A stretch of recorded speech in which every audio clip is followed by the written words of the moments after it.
does this 2-0 start mean for you and the growth of this team, given that, again, for the second straight game, you've seen the one and done players come through in there?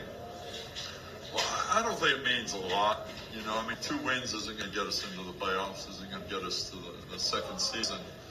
But we'd rather be 2-0 than 1-1 or 0-2. So it gives us a little bit of a platform. But you can't take a breath at this point. You know, we still have to put wins on the board, and we've got to continue to improve. Part of the reason we were, as you say, hidden was we probably didn't get enough preseason games against UAAP teams sitting out the fill oil this year. But you know, it's just something that because of our schedule, our overseas tour, and our final exam schedule, it just doesn't fit in. And I don't know if there's anything we can do about that going forward. We can't ask Phil Oil to adjust their schedule for us, but you know, it's just not at a good time of the year on the calendar for us.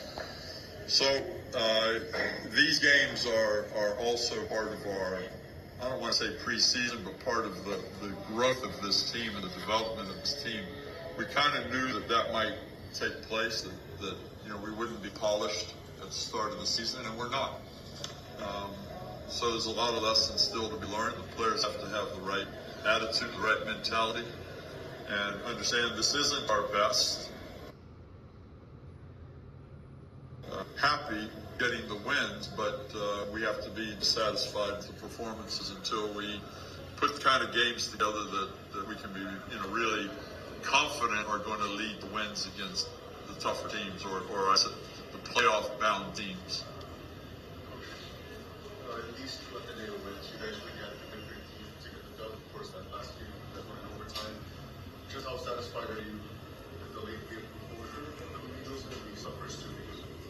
I'm really happy that we're getting the wins in the tough situations, because, you know, you guys would all remember the last couple of seasons, we were the opposite. When it seemed like the game was on the line, we gave those games away. We didn't finish those games. So that's really positive, but I can't say that, you know, that's a trend yet. It just has happened in the first 2 games, and certainly there's lessons to be learned. But even in those crunch situations, there are things that we've got to do better. We've got to hit free throws when they really count. We've got to work to make sure that we get a high-quality shot, not turn the ball over, and not have to take a forced tough shot when execution is everything.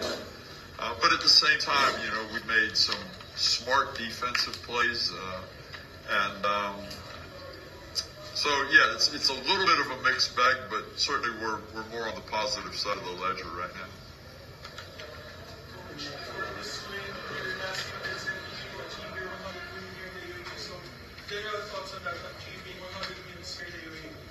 Yeah, it's a pretty good start getting to 200. I want to know, right? So, I mean, you know, I don't win any games. You know, I haven't won 100 games. Ateneo has won 100 games when I've been labeled a head coach. And, you know, that's the truth. It isn't humility. It isn't anything else. It's just the truth. This is a team game. The coach plays, generally speaking, you know, the game of basketball is about the players. It should be about the players. And I've said before, I don't have a win-loss record. So, yeah, we just leave it at that. I'm proud to have been at Ateneo long enough to coach 135 games or whatever it is. And that's the real positive for me.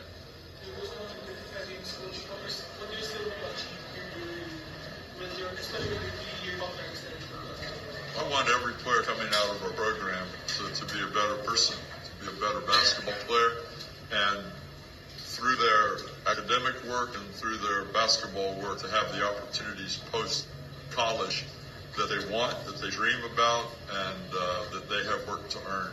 That's the biggest thing for me. Winning and championships is what our alumni want, obviously what our bosses want. So, you know, I want that as well.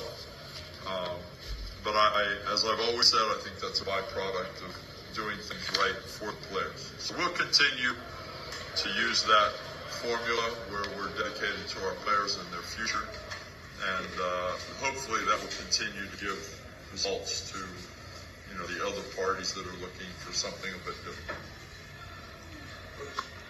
Coach, two solid games like him, I'm sorry, can you start again? two solid games like him, how do you see him playing for the rest of the season? Do you think he'll together with this past game? At this level, there's some guys in this league that can really score the ball, and I think Kai is one of them. But so is Lingo, right? And when you have teams that can focus their defense on a few players, those players are going to have a really tough time. So I think as you guys assess Kai's performance going forward, you're going to look for points production. I actually told Kai starting tonight that I thought the defense would be a little bit more focused on him, and I wanted to see a crooked number in the assist column, and you see we don't see that. You see a 0 in the assist column. So I think more and more going forward, Kai's going to have to make adjustments. He's going to attract the best defenders. He's going to attract defensive schemes.